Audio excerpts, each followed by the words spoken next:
আসসালামু আলাইকুম সুপ্রিয় শিক্ষার্থী। আশা করি তোমরা ভালো আছো এবং তোমরা বাসায় পড়তেছো।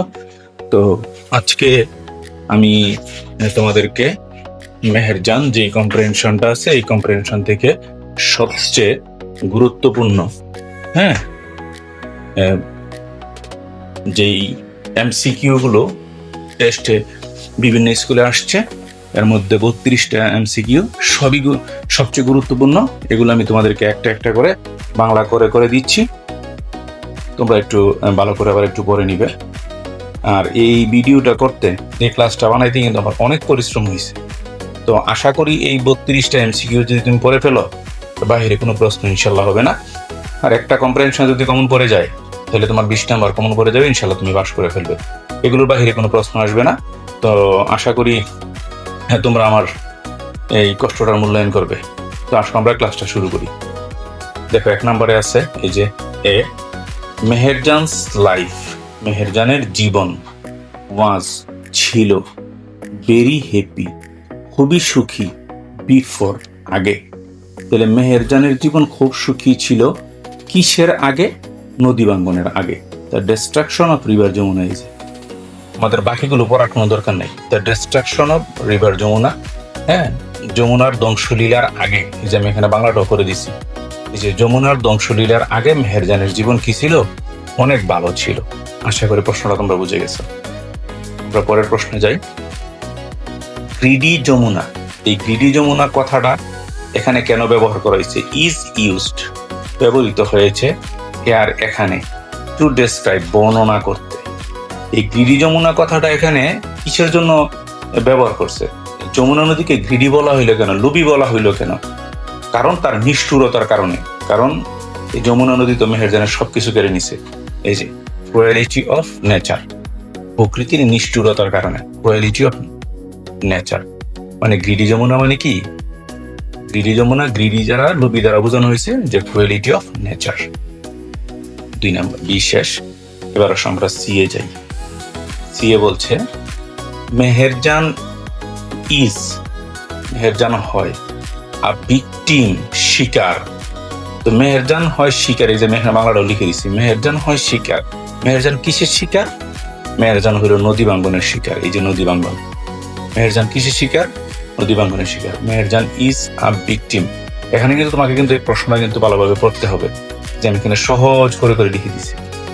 এই 32টার বাইরে কোনো প্রশ্ন আসবে না ইনশাল্লাহ। তারপরে বলছে দ্য ওয়ার্ড টার্মোইল, যে টার্মোইল, এটা দ্বারা ইন্ডিকেট, কি নির্দেশ করে? এই যে ইন্ডিকেট শব্দটা তো নির্দেশ করা, যে ওয়ার্ড টার্মোইল এটা দ্বারা কি নির্দেশ করছে? এজিটেশন, এজিটেশন, এজিটেশন শব্দের অর্থ হলো অশান্তি। টার্মোইল অর্থ অশান্তি। টার্মোইল শব্দের অর্থ কি? অশান্তি। এজিটেশন শব্দের অর্থ কি? অশান্তি। একবার মুখস্থ করে ফেলবে। টার্মোইল, এজিটেশন, টার্মোইল, এজিটেশন, টার্মোইল, এজিটেশন মানে অশান্তি। তারপরে আসো আমরা চলে যাই পরের প্রশ্নে। পরের প্রশ্ন এখানে ই, এই যে ই, এ বলছে দ্য ওয়ার্ড শাটার। এই যে শাটার আর মিন্স মানে কি? বলতে বোঝায়। শাটার শব্দটি দ্বারা কি বোঝায়? শাটার মানে কি? যে আমরা দোকানের যে শাটার গুলো দেখো না, শাটার মানে কি? এগুলো কি একদম ভেঙে টুকরো টুকরো করে ফেলে না? শাটার মানে কি? ভেঙে টুকরো টুকরো করে ফেলা। এই যে দেখো এখানে, to break something into pieces. To break কোনো কিছু ভেঙে ফেলা।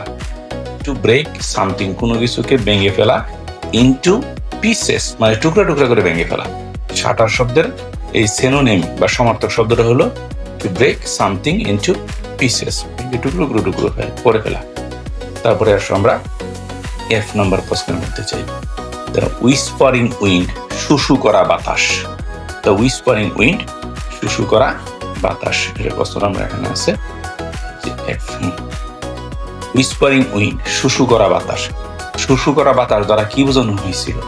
যে যে বাতাসের মধ্যে কি একটা মানে সাউন্ড থাকে, এই যে হিসিং সাউন্ড। উইন্ড বাতাস, উইন্ড হলো কি? বাতাস।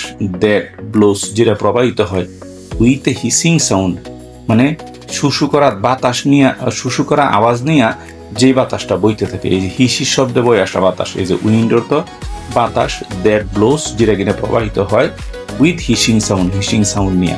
তাহলে whispering wind, hissing sound, whispering wind, hissing sound. এই যে হুইসপারিং উইন্ড, ফিশিং সাউন্ড এভাবে মুখস্থ করে ফেলবা। আশা করি ভিডিওটা দেখলেই তোমাদের ইনশাল্লাহ তোমরা করতে পারবা, বুঝতে পারো। তারপরে what is the main purpose, what কি দ্য মেইন পারপাস প্রধান উদ্দেশ্য অফ দ্য অথর লেখকের, অফ দ্য প্যাসেজ মানে লেখকের, এই যে লেখক অথর ওনার উদ্দেশ্য কি, মেইন উদ্দেশ্যটা কি এই গল্পে, ওনার এই প্যাসেজে ওনার উদ্দেশ্যটা কি, তারা কি বোঝানোর চেষ্টা উনি করছে। উনি বুঝাইতে চাইছে to describe the effect of river erosion, নদী ভাঙ্গনের যে প্রভাব, এই যে ইফেক্ট অর্থাৎ ফল, কিসের ফল, রিভার ইরোশন মানে নদী ভাঙ্গন। এই নদী ভাঙ্গনের প্রভাবটা উনি দেখেছেন, নদী ভাঙ্গনের ফলে মানুষের কি হয় এটাই দেখানোটাই ছিল ওনার মেইন পারপাস লেখকের। এই যে লেখকের মেইন পারপাসটাই কি ছিল, উদ্দেশ্যটা কি ছিল, যে নদী ভাঙ্গনের ফলে মানুষের কি হয়, নদী ভাঙ্গনের ফলে কি প্রভাব দেখা দেয় এটা বোঝানো। তারপরে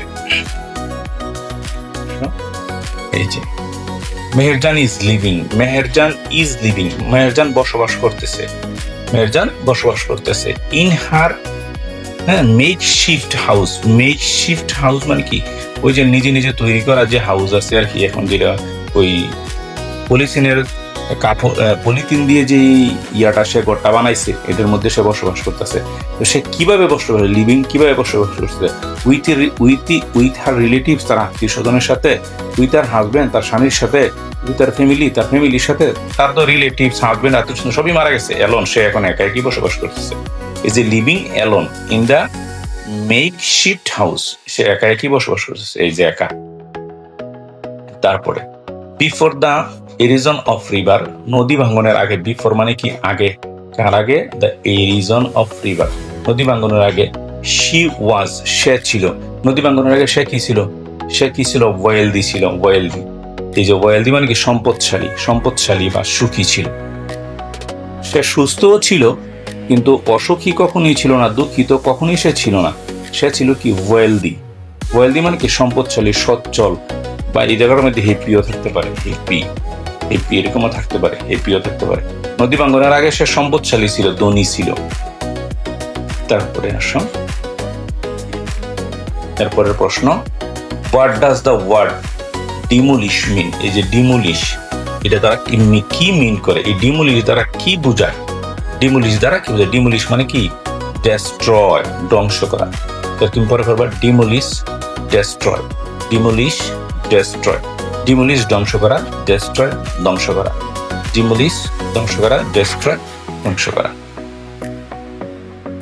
what is the dangerous result of climate change, climate change, climate এই যে ক্লাইমেট চেঞ্জ মানে কি জলবায়ু পরিবর্তন, জলবায়ু পরিবর্তনের ডেঞ্জারাস রেজাল্ট ভয়াবহ ফলাফলটা কি, যে কি, হোয়াট মানে কি কি, ডেঞ্জারাস রেজাল্ট ভয়াবহ ফলাফল, কার ভয়াবহ ফলাফল, যে ক্লাইমেট চেঞ্জ জলবায়ু পরিবর্তনের ভয়াবহ ফলাফলটা কি, এর ভয়াবহ ফলাফল হইল নদী ভাঙ্গন। মানে জলবায়ু যদি পরিবর্তিত হয়ে যায় তাহলে নদী ভাঙ্গা শুরু করে, কি করে, নদী ভাঙ্গা শুরু করে। জলবায়ু পরিবর্তনের ফলে কি হয়, নদী ভাঙ্গনের শুরু হয়, নদী ভাঙ্গন শুরু হয়। তারপরে দেখো রিভার এরোজিয়ন হ্যাজ, রিভার ইরোজিয়ন নদী ভাঙ্গন হ্যাজ আছে, নদী ভাঙ্গনের আছে বা রয়েছে, নদী ভাঙ্গনের কি রয়েছে, খারাপ প্রভাব, এই যে ক্রুয়েল ইম্প্যাক্ট, নিষ্ঠুর প্রভাব অন পিপল মানুষের উপর। নদী ভাঙ্গনের কি রয়েছে, ক্রুয়েল ইম্প্যাক্ট খারাপ প্রভাব, ক্রুয়েল ইম্প্যাক্ট খারাপ প্রভাব বা নিষ্ঠুর প্রভাব, এই যে নিষ্ঠুর প্রভাব অন পিপল মানুষের উপরে। তারপরে মেহেরজান ওয়াজ হোমলেস, মেহেরজান ছিল হোমলেস গৃহ ছাড়া, বিকজ অফ কিসের কারণে গৃহ ছাড়া ছিল, নদী ভাঙ্গনের কারণে। এই যে বারবার প্রশ্ন দ্য ইরিজন অফ যমুনা, যমুনার ভাঙ্গনের কারণে মেহেরজান গৃহহীন ছিল কিসের কারণে, নদী ভাঙ্গনের কারণে, এই যে ইরিজন অফ যমুনা নদী ভাঙ্গনের কারণে। তারপরে এখানে আসো পরের প্রশ্ন, এখানে হলো হোয়াট ডাজ দ্য ওয়ার্ড রর মিন, এই যে রর অর্থ হলো গর্জন, মিন এই রর দ্বারা কি বোঝায়, রর দ্বারা কি বোঝায়, রর দ্বারা গর্জন বোঝায়, গর্জন। তাহলে এটা কি হাসি বোঝায়, কান্না বোঝায়, মন বোঝায় না। To make loud sound, to make loud sound, to make loud sound এত বড় করার দরকার নাই, হার্ড সাউন্ডের দরকার নাই, to make loud sound, loud deep harsh sound. এই যে লাউড সাউন্ড হইলেও হয়, যেমন বাঘ কি করে রর করে, হর এরকম শব্দ করে, লাউড সাউন্ড, লাউড সাউন্ড করে। রর মানে কি? লাউড সাউন্ড, মনে রাখো। Which one is the true cause of river erosion? Which one, কোনটি, ইজ হয়, দ্য ট্রু কজ সত্যিকারের কারণ, রিভার ইরোশন নদী ভাঙ্গনের সত্যিকারের কারণ কোনটি? নদী ভাঙ্গনের সত্যিকারের কারণ হইল জলবায়ুর পরিবর্তন, ক্লাইমেট চেঞ্জ। নদী ভাঙ্গনের প্রধান কারণ কি? ক্লাইমেট চেঞ্জ, জলবায়ুর পরিবর্তন, জলবায়ুর পরিবর্তন, জলবায়ুর পরিবর্তন। তোমরা একটা কাজ করবা যে প্রথমে বাংলা থেকে বাংলা মুখস্থ করে নিবা, তাইলে তোমাদের ইংরেজি করতে আরো সহজ হবে। তারপরে আসো এই যে শাটার। এই যে শাটার মিন, এই শাটার দ্বারা কি বোঝায়? ভেঙে টুকরা টুকরা করা। সরি, এখানে খেয়াল করো, এই যে শাটার মানে কি? ভেঙে টুকরা টুকরা করা। ভেঙে টুকরা টুকরা করলে কি এটাকে নিঃস্ব হয়ে যায় না, শক্তিহীন হয়ে যায় না? কি লেখছে? ইম্প্রোভারিস্ট, ইম্প্রোভারিস্ট। এই যে শাটার মানে কি? ইম্প্রোভারিস্ট, ইম্প্রোভারিস্ট, ইম্প্রোভারিস্ট, ইম্প্রোভারিস্ট, ইম্প্রোভারিস্ট। শাটার মানে ভেঙে টুকরো টুকরো করে বা নিঃস্ব করে ফেলে। এই শব্দগুলোর অর্থ মনে বলে ফেলবে। Meherjan's hands are trembling. Meherjan's hands, মেহেরজানের হাত আর ট্রেম্বলিং কাঁপতে ছিল। মেহেরজানের হাত কাঁপতে ছিল বিকজ, কারণ কি ছিল? কারণ ছিল কি? She was feeble. এই যে সে ছিল দুর্বল। তার হাত কাঁপতে ছিল কেন? সে ছিল কি ছিল? দুর্বল ছিল। দুর্বল ইংরেজি কি? আমরা জানি উইক অর্থ দুর্বল না, এখানে এই শব্দটা আছে, ফিবল অর্থ কি? দুর্বল। তারপরে আসি রিভার ইরোশন।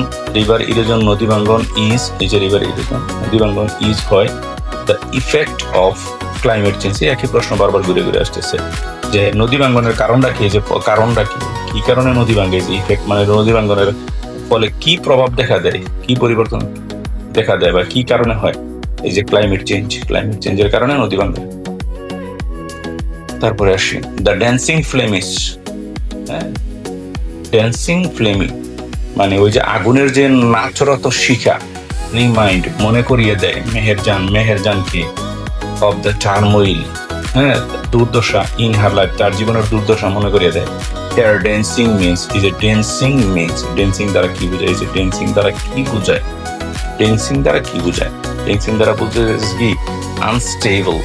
যেমন আগুনের লেলিহান শিখাটা যেমন থামতেছে না, তার জীবনের অস্থিরতা দুর্দশা কি হইতেছে না? থামতেছে। ড্যান্সিং মিন্স মানে কি? এই শব্দের এই প্যাসেজের আলোকে ড্যান্সিংটা দ্বারা কি বুঝাইছে? প্যাসেজের আলোকে ড্যান্সিংটা কি বুঝাইছে? ড্যান্সিং মানে কি? যে আগুনের লেলিহান শিখাটা থামতেছে না, বাতাসের কারণে তার দুর্দশা কি থামতেছে না? আনস্টেবল। তারপরে আসো রিভার ব্যাংকস ইরোড। নদী, এই যে রিভার ব্যাংকস হলো নদীর পাড়, আর ইরোড মানে কি? ভাঙে। হ্যাঁ, কখন ভাঙে? এই যে ইন ওয়ান সিজন, একটা ঋতুতে ভাঙে। যখন বর্ষাকাল হয়, বর্ষা একটা ঋতু না, যখন বর্ষা ঋতুতে ভাঙে। এই যে থ্রু আউট দ্য ইয়ার, সারা বছর ভাঙে না। ইন 2 সিজন, 2 ঋতুতেও ভাঙে না। 3 সিজনও ভাঙে না। কি? 1 সিজন, যে কোনো একটা ঋতুতে ভাঙে। নদী কখন ভাঙে? যে কোনো একটা ঋতুতে ভাঙে।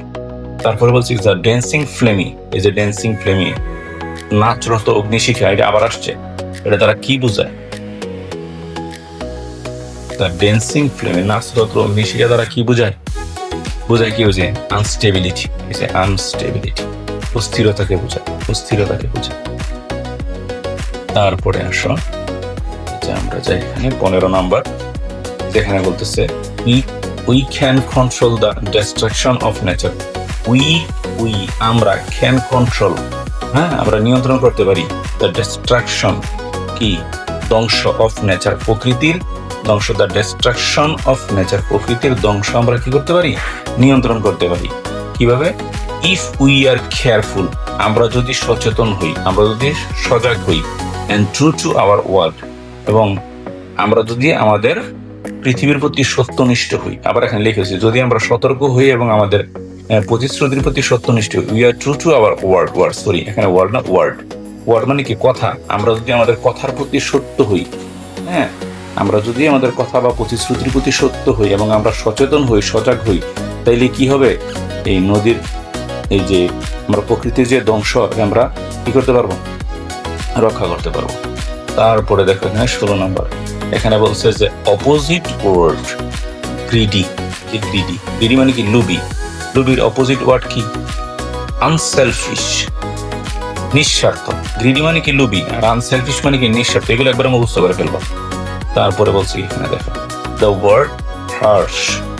এই যে হার্শ শব্দের অর্থ কি, হার্শ শব্দের অর্থ হলো গ্রিম, শব্দের অর্থ হলো নিষ্ঠুর। এখানে নতুন শব্দ ব্যবহার করছে, এই যে গ্রিম, গ্রিম অর্থ নিষ্ঠুর। এই যে হার্শ শব্দের অর্থ গ্রিম। এগুলো মুখস্থ, একদম মুখস্থ, আর বাহিরে ইনশাল্লাহ প্রশ্ন আসবে না, বিশ্বাস রাখতে পারো। তারপরে 18তে আসি, বলছে উই ক্যান, এটা তো আমরা পড়ে ফেলছি, এটা আমরা আগেই পড়ে ফেলছি। We can control the destruction of nature. আমরা কি করতে পারি, প্রকৃতির ধ্বংস আমরা কিভাবে নিয়ন্ত্রণ করতে পারি, যদি আমরা সচেতন হই, এটা বলে ফেলছে আর কি। তারপরে 19 নম্বরে বলছে what is the contextual meaning of the word consume. এই যে কনজিউম শব্দের অর্থ কি, কনজিউম শব্দের অর্থ হলো ভোগ করা বা গ্রাস করে ফেলা, খেয়ে ফেলা।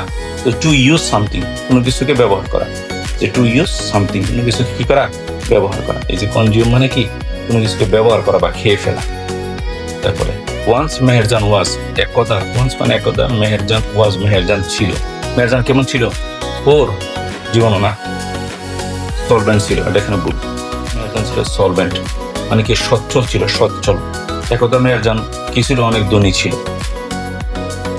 তারপরে the river Jamuna engulfed Meherjan's property, মানে এই যে ইনগালফড অর্থ শব্দের অর্থ কি করা, গ্রাস করা। River Jamuna engulfed Meherjan's property, মেহেরজানের সম্পত্তি সে কি করে গ্রাস করে ফেলছে। তো এই যে দেখো, এই যে গ্রাস করা, হ্যাঁ, প্রপার্টিটা দ্বারা কি বুঝাইছে, in the twinkle of eye, মানে এক পলকে, মানে খুব দ্রুতই। The river Jamuna engulfed Meherjan's life, engulf মানে গ্রাস করে ফেলা, মানে কি অতি দ্রুত গ্রাস করে ফেলা, মানে চোখের পলকে। এখন দেখলো যে এখন তুমি দেখলা যে তুমি তোমার বিল্ডিং এর ভিতরে শুয়ে আছো, সকালে দেখা কি বিল্ডিং এ